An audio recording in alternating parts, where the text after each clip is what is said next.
நான் வாழ்க்கையில் பார்த்த 100 சாமிகளில் ஒரு சாமி சசி.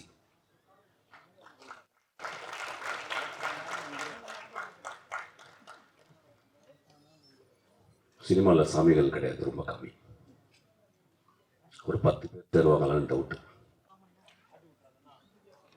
நான் இந்த 30 வருஷம் சினிமாவில்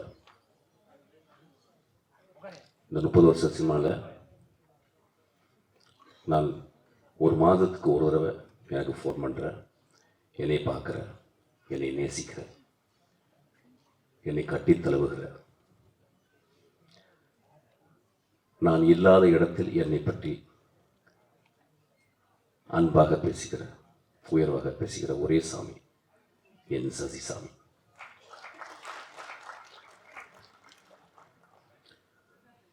சினிமாவில் வந்து என்ன சாதிக்க போகிறோம்? ஒரு நேஷ்னல் அவார்டு வாங்குவோம், ஒரு 10 ஃபிலிம்ஃபேர் அவார்டு வாங்குவோம், இல்லை ஒரு ஆஸ்கார் அவார்டு வாங்குவோம். ஆனால் செத்து போயிடுவோம் ஒரு நாள். ஆனால் சசி சாகவே மாட்டான். அவன் ஒரு சாமி. எங்கள் அண்ணா அவன்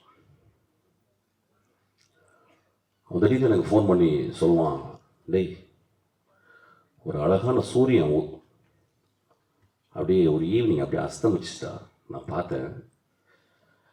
அப்போ இந்த அழகை யார்கிட்ட பேசணும்னு தெரியல, உன்கிட்ட தானே பேசணும் அப்படின்னு சொல்லி என்கிட்ட பேசும். ரொம்ப தேங்க்ஸ். இதுதான் எனக்கு விருது. நீங்கள் எப்பொழுதுமே என்னுடைய விருது. நான் கதிர் சார்ட்ட இருக்கும்போது அப்போ யார்ட்டையுமே நான் பழகலை, ரொம்ப கட்டுக்கோப்போடு இருப்பேன். அந்த கதிர் சாரோட இருந்த எவ்வளவோ டைரக்டர்ஸில் நான் ரொம்ப நம்புகிற, நேசிக்கிற ஒரு அருமையான சாமி எங்கள் சசி சார். நான் கதிர் சாரை விட்டு வெளியே வந்த பிறகு சண்டை போட்டு தான் வெளியே வந்தேன். சும்மாலாம் வரமாட்டேன். சண்டை போட்டு வெளியே வரும்போது யார்கிட்ட போய் சேரலான்னும் போது சசி சார்ட்ட தான் நான் வந்துச்சு. நான் நேராக போய் கதவை தட்டினேன், அவன் வீட்டு கதவை. அது உடனே திறந்து, என்னப்பா அப்படின்னு. இல்லை சார், நான் உங்கள்ட்ட அசிஸ்டண்ட்டாக சேர வந்திருக்கேன். அப்புறம் ஒரு 10 நிமிஷம் 15 நிமிஷம் பேசினார். அதுக்கப்புறம் இல்லைப்பா என்னால் இப்போ சேர்த்துக்க முடியாது. சரி சார், திரும்பி போய் லேண்ட்மார்க்கில் போய் ஜாயின் பண்ணிட்டேன். அதுக்கப்புறம் தான் வின்சென்ட் செல்வனை கூப்பிட்டு போனார். எப்பொழுதுமே மனிதர்களை உற்று பார்த்து அவங்களுக்கு எதாவது பிரச்சனையா என்ன அப்படின்றது ஒரு தாய் உள்ளத்தோடு பார்க்கக்கூடிய ஒரு மனுஷன் சசி.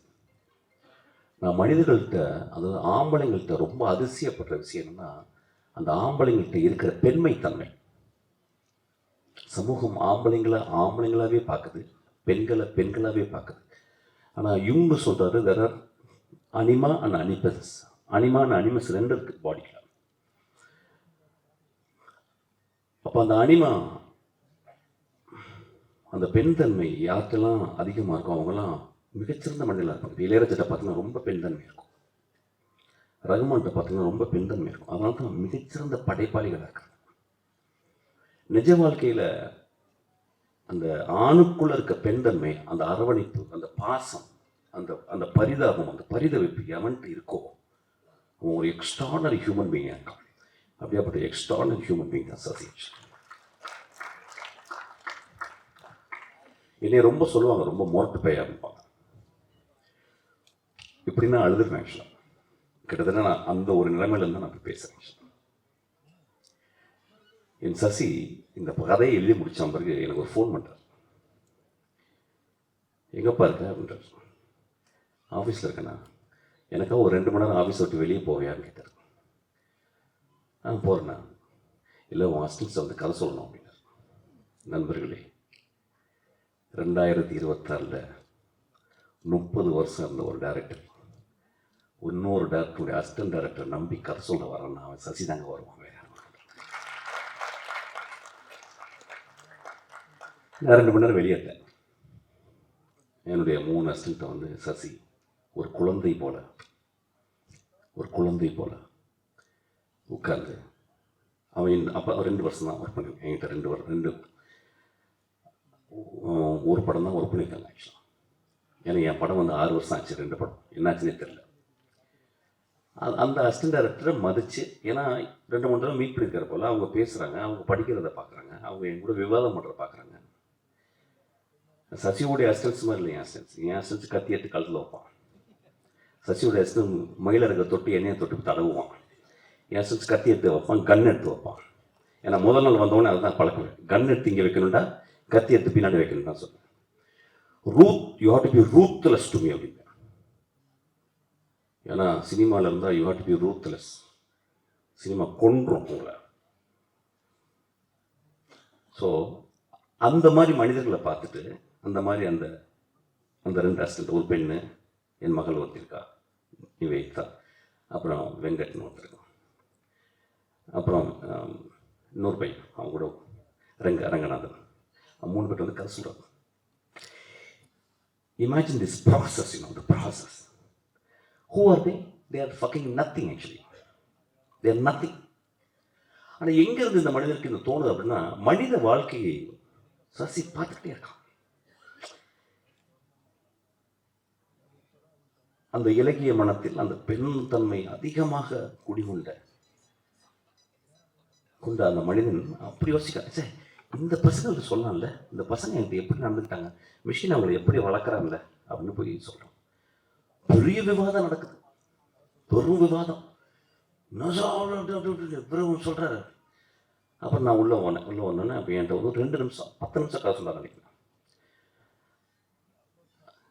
சசி போன முறை நாங்கள் 10 நாள் அந்த கதையை பற்றி பேசினோம். நேற்று அந்த படத்தை பார்த்துட்டு நான் ஒரு 3 மணி நேரம் என் அசிஸ்டன்ஸோட பேசினேன். இது இந்த பாயிண்ட் ஆஃப் வியூலேருந்து சொல்லியிருந்தா அப்படி இருக்கும், அந்த பாயிண்ட் ஆஃப் வியூலேருந்து சொல்லியிருக்கோம். அந்த வாத்தியாரை நடித்த ஒரு கடைசி வரைக்கும் இருந்தது அப்படி இருக்கும். விஜய் ஆண்டனி வந்து முதல் சீன்லேருந்தே ஒரு வீட்டில் தனித்தனியாக அந்த அம்மாவை பார்த்துக்கிருக்க ஒரு கேரக்டராக மட்டுமே சும்மா ஷார்ட்டாக காட்டிகிட்டே போய் தான் எப்படி இருந்திருக்கும் அப்படின்னு நாங்கள் விவாதித்தோம். நிறைய படம் பார்க்கறதில்ல, ஏன்னா படம் பார்த்தா ஜுரம் வந்துடும். நல்ல படம் இல்லைன்னா பார்த்தா முடிஞ்சுது, ஒரு 5-9 நாள் கையெல்லாம் சுருங்கிட்டு போயிடும். ஐயோ நெக்ஸ்ட் நம்மளால் படமே எடுக்க முடியாதுன்னு. நல்ல படம் பார்த்துட்டு அப்பா 25 படம் பண்ணலான்டா அப்படின்னு சொல்லிட்டு ஒரு பயங்கர எனர்ஜி வந்துடும். சசிகர் படங்கள் நிறைய நான் சொல்லாமலே மட்டும்தான் பார்த்துன்னு நினைக்கிறேன். ஸோ இந்த படத்தில் நிறைய விவாதங்கள் எனக்கு இருக்குது. விவாதங்கள்னா கதை சார்ந்த விவாதங்கள் இல்லை, திரைக்கதையை எப்படி சொல்லலான்ற விவாதங்கள் எனக்கு இருக்குது. அது சரிசா அப்புறமா நான் வச்சுக்கிறேன். ஆக்சுவலாக ஆப்பு ஒரு நேர்மையான படைப்பு. நான் எங்கே யோசிப்பேன், ஒரு ஒரு சினிமா கலைஞனை எங்கே, ஒரு சினிமாக்காரன் ஒரு சினிமா கலைஞன் அப்படின்ற 2 வித்தியாசம் எங்கே இருக்குன்னா, சினிமாக்காரன் சம்பாரிச்சே சாவணுன்னு வாழ்கிறவன். சினிமா கலைஞன் நான் காசு கொடுத்து அவங்களுக்கு வந்து தானம் கொடுக்கணும்னு பார்க்குறேன். நான் 150 ரூபா கொடுக்குறது அவங்களுக்கு வந்து 1,50,00,000 கொடுக்கணும்னு நினச்சிருக்கேன் நான் சினிமா கலைஞன். அப்படியாப்பட்ட சினிமா கலைஞன் தான் காசு. இந்த படத்தினுடைய தர்மம், இந்த படத்தில் ஒரு பெரிய தர்மம் இருக்கு. அந்த தர்மத்தை நம்ம விட்டுட்டு போயிட்டே இருப்போம். ஒரு எக்ஸாம்பிள் இப்படி வைக்கிறானே அந்த கதையை, ஏன்னா நிறைய டிஸ்க்ளைமர் கதையை பற்றி சொல்லிட்டாங்க. So I think I can talk. Could I talk? Okay okay, அது ஓகே. நிக்கில் டேரக்டர் சொல்லட்டும். ஓகே, இப்படி வச்சுக்கலாமே. இப்போ நான் வந்து என்னுடைய மகள் இருக்கேன், நான் இப்போ மகளுடைய கான்வெகேஷன் தான் போயிட்டு வந்தேன், கனடா போயிட்டு வந்தேன். அவளுக்கு இப்போ 25 வயசு ஆச்சு. அவளுக்கு ஒரு கல்யாணம் நடக்குது. ஒரு மாதத்தில் அவனுடைய கணவனுக்கு ஆக்சிடென்ட் ஆகி இறந்துட்டான்னு வச்சுக்கல. அப்போ என் மகளை நான் எப்படி பார்ப்பேன்? என் மகளை நான் ஒரு நாள் பிறண்டு அழுவேன், அதுக்கப்புறம் கடவுளை திட்டுவேன், அதுக்கப்புறம் மறுநாள் வந்து சாப்பாடு கொடுப்பா, அப்புறம் எனக்கு வெளிக்கு வரும், அப்புறம் கொஞ்சம் தண்ணியை போடுவேன், அப்புறம் படம் பார்ப்பேன்.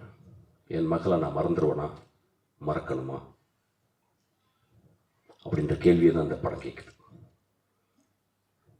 நம்ம ஆண்கள், இந்த சமுதாயத்தின் விதிகளை எழுதிய ஆண்கள், இந்த சமுதாயத்தில் சட்டதிட்டங்களை எழுதிய வெறும் ஆண்கள் இந்த பெண்களை எப்படி பார்த்து கொள்ளும்? அப்போ என் மகளை நான் ஒரு மாதத்துக்கு அப்புறம் விதவையானா நான் எப்படி பார்க்குறது? யோசிக்கலாம். என்னடா ஒரு மாதிரி என்னை எக்ஸாம்பிள் யாரை வச்சு பேசுறது? வேறு யார் மகளை வச்சு பேசுவீங்க? என் மகளை தான் பேச முடியும்.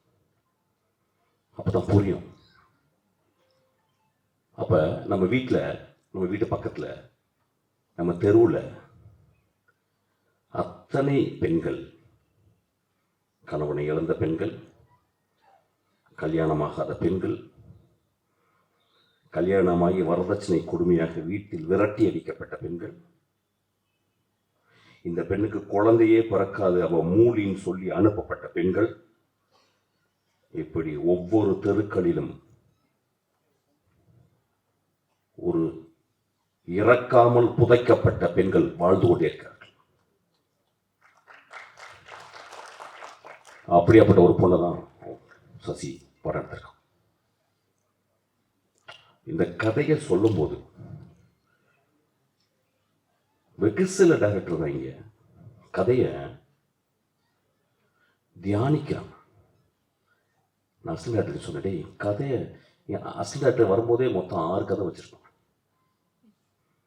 6 பேருக்கு கதை இருக்கும். நீங்க நான் சொல்லிட்டு நான் தம்பிங்களா, அந்த கதையெல்லாம் இருக்குல்ல, எங்கேயாவது கொண்டு போய் குழியை தோண்டி புதைச்சிருக்கேன். ஒரு 3 வருஷம் என் கூட வாங்க, என் கூட பழகுங்க, நான் பழகக்கூடிய மனிதர்களோட பாருங்க. கதை வயிற்றுல பிறக்குண்டா உங்களுக்கு அப்படின்னு சொல்லிட்டு, அப்படி பிறந்த கதை தான் அந்த கதை. ஒரு கதாசிரியன் செய்வதில்லை. Movies are not made. They happen. They gestate. It gives birth to you. The story will make you a mother. அப்ப இந்த கதையை அவர் சொல்லும் போது நான் இந்த கதையினுடைய தர்மத்தை பார்த்தேன். எப்படி அவன் சமூகத்தை ஒத்து பார்த்துருக்கான், எப்படி பெண்களை ஒத்து பார்த்துருக்கான். It's a beautiful story. எனக்கு ரொம்ப பிடிச்ச ஸ்டோரி. லெட் மீ வேற கீர் போட்டு அப்படியே கொஞ்சம் மாறுறேன். ஆக்சுவலாக நான் போர் அடிக்குது ரைட்டா. ரொம்ப அழகாக அந்த திரைப்படத்து கதாநாயகி, அந்த கதையின் நாயகி, ரொம்ப வருஷத்துக்கு அப்புறம், நான் நிறைய படங்கள் பார்க்கறதில்ல, படிக்கிறேன். ரொம்ப வருஷத்துக்கு அப்புறம் ஒரு ரிமார்க்கபிளான ஒரு ஆர்டிஸ்ட்டை நான் பார்த்தேன். அவங்கள ரீசெண்டாக நான் ஏதோ இதில் சந்தித்தேன், நான் அவங்களை பேசலை அவங்கள்ட்ட. But I saw that it's very remarkable performance, very genuine performance, very caring performance, and she has put her soul and blood and everything on that character. அது ரொம்ப ரேர். சசியினுடைய படங்கள், அந்த பூ படம், அந்த மாதிரிலாம் ரொம்ப ரிமார்க்கபிளாக அவர் எழுதுவார். அவருக்கு என்னமோ சசி பெண்களை ரொம்ப புரிஞ்சிருக்கு. எங்கள் அண்ணியை நான் பார்த்துருக்கேன், சசி அவங்க மனைவி. ரொம்ப எல்லாருக்குமே பெண்களை புரியாது. ஒரு கோடி ஆண்கள் இருந்தால் ஒரு 1.5 பேருக்கு தான் பெண்கள் புரியும். 2 பேர் கூட புரியாது. அந்த அந்த கதாபாத்திரத்தை அப்படியே செதுக்கி படிச்சிருக்காரு. அவங்க ரொம்ப அழகா, ரொம்ப நன்றிமா. It is I can only thank you. there is just by saying you அதெல்லாம் போர் அடிக்குது எனக்கு. ஆக்சுவலாக ஐ கேன் ஒன்லி நான் டப்புன்னு காலில் விழுந்துருவேன். கொஞ்சம் ஜாஸ்தியாக இருக்கும், பட் பரவாயில்ல, ஜாஸ்தியாக தானே வாழ்க்கை ஃபுல்லாக போகும்போது காலில் விழுந்து போகிறேன். கவலைப்படாங்க. ஏன்னா ஆம்பளைங்க காலில் விழுகிறதே பெரிய மயிரா போச்சுங்க. ஆக்சுவலாக ஏன்னா அவன் நடிச்சா அப்போ தலைவா உங்கள் காலில் விழுகணும். ஆக்சுவலாக that should be an example. Actually you deserve that. Actually அப்புறம் விஜயாண்டி உங்களை மன்னிச்சிங்க, படமே பார்த்ததில்லை நான். ஆக்சுவலாக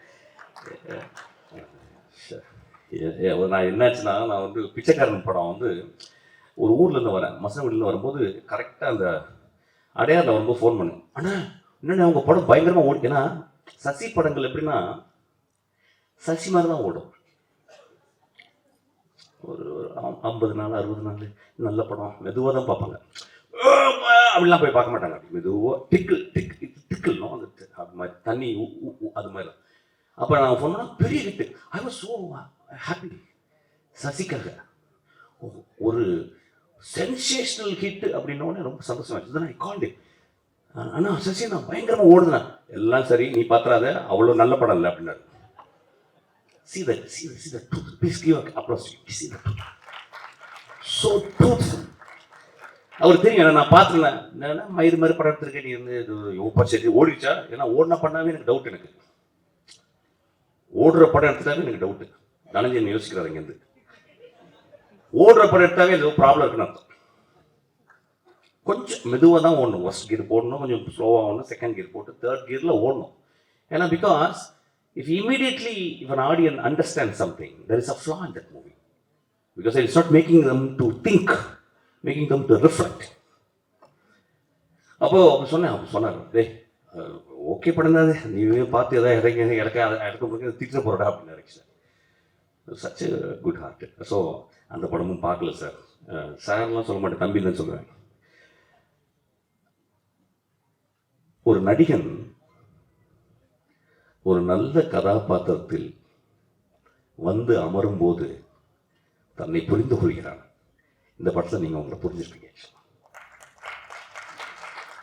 எனக்கு எப்பயுமே உங்க மேலே என்ன ஒரு மியூசிக் டைரக்டர் ஏன்ப்பா டான்ஸ்லாம் ஆடணும் அப்படின்னு எனக்கு டவுட் வரும்.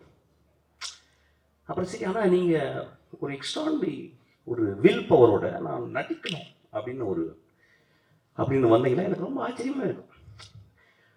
அப்புறம் நான் பார்க்குறதுலன்னா சரி, இந்த பையன் என்ன அப்படி நடிச்சுட்டே இருக்கு. நல்ல வேளை இந்த படத்தை நான் ஃபஸ்ட்டு பார்த்தேன். பிகாஸ் அந்த கேரக்டர் உங்களை ரொம்ப அமைதியாக்கிடுச்சு. Don't say extra, don't act extra, just be there. Just be there. And you are being there. That's so great acting. எனக்கு ஒரு வாய்ப்பு எடுத்தீங்கன்னா ரொம்ப அழகான ஒரு கதை இருக்குது. நான் சும்மா கேட்குறேன். நீங்களும் சுவாதிக்காமவே நடிங்க. ஒரு கதை வச்சுருக்கேன், சின்ன கதை. அது வேகமெல்லாம் ஓடாது, ஜனரஞ்ச படம்லாம் கிடையாது, ஊலாம் கிடையாது. சின்ன படம் தான். நீங்கள் 2 பேரும் தான் நடிக்கணும். ஏன்னா அது சும்மா சேலஞ்சாக வச்சுக்கிறேன். இப்போ எல்லாரும் எழுதுவாங்க, இவர் படம் 6 வருஷம் படம் ரிலீஸ் ஆகலாம் இப்போ வந்து இது பண்ண, அதெல்லாம் கிடையாது சார். அப்படிலாம் ஆள் கிடையாது சொல்கிறேன். பட் அந்த படம் பார்த்தோன்னா எனக்கு ரொம்ப இன்ஸ்பயர். இந்த 2 பேரையும் நம்ம திரும்பி வாழ வைக்கணும்ல. இந்த 2 பேரையும் திரும்பி ஒரு ஃப்ரேமுக்குள்ளே கொண்டாடணும்னு ஆசைப்பட்டு, ஒரு சின்ன குழந்தைத்தனமான ஆசை. சின்ன படம்லாம் சின்ன பட்ஜெட் தான், பெரிய சம்பளம்லாம் நான் கேட்க மாட்டேன். ஸோ அதனால் அதேமாதிரி தனஞ்சன் சார் சொல்லுவார், நீ அதை பண்ணிடலாம் அப்படின்பார். It's a good movie sir. It is a good movie. It's a bloody good movie. Commercial படம்லாம் இல்லை. ஸோ அந்த பார்க்கும்போது sir he would say yes actually. அதில்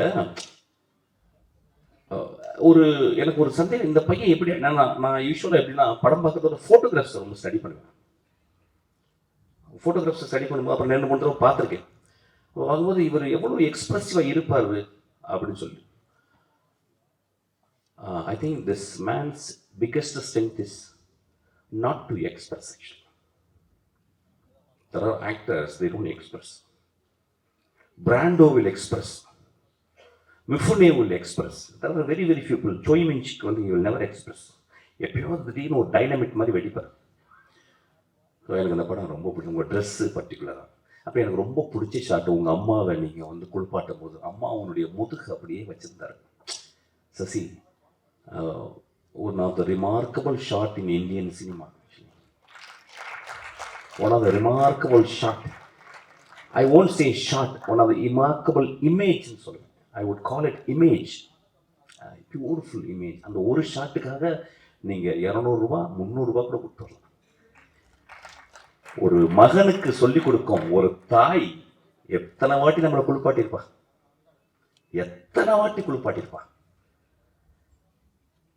ஒரு தாயை நம்ம குளிப்பாட்டக்கூடிய வாய்ப்பு வருதா?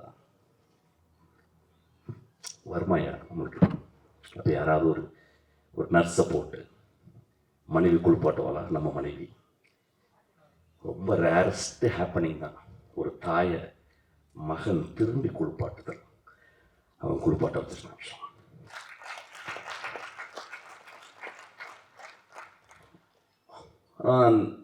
நான் சினிமாவில் மொத்தம் 5 ஷாட்டு தான் பார்ப்பேன். ஃபர்ஸ்ட் ஹாஃப் முன்னால் ஒரு 2-3 ஷாட்டு, செகண்ட் ஹாஃபில் ஒரு 2-3 ஷாட், ஒரு 2-3 இமேஜஸ் கிடைச்சா போதும். என் லைஃப் அப்படி அந்த படம் பார்த்தா போதும். ரொம்ப மோசமான படங்களில் ஒரு 2-3 ஷாட் பார்த்தா எனக்கு ரொம்ப ஹாப்பியாக. இந்த படத்தில் சசி பேக் பண்ணிகிட்டே இருக்கான். பேக் நிறைய ஆக்சுவலாக சொல்லப்போனால் இந்த படம் தான் சசியினுடைய ஆக கமர்ஷியல் படம்னு சொல்லுவேன். நான் வந்து விஜயகாந்த் பார்க்கல, இந்த படத்தில் நிறைய கமர்ஷியலாகவும் பண்ணியிருக்காரு.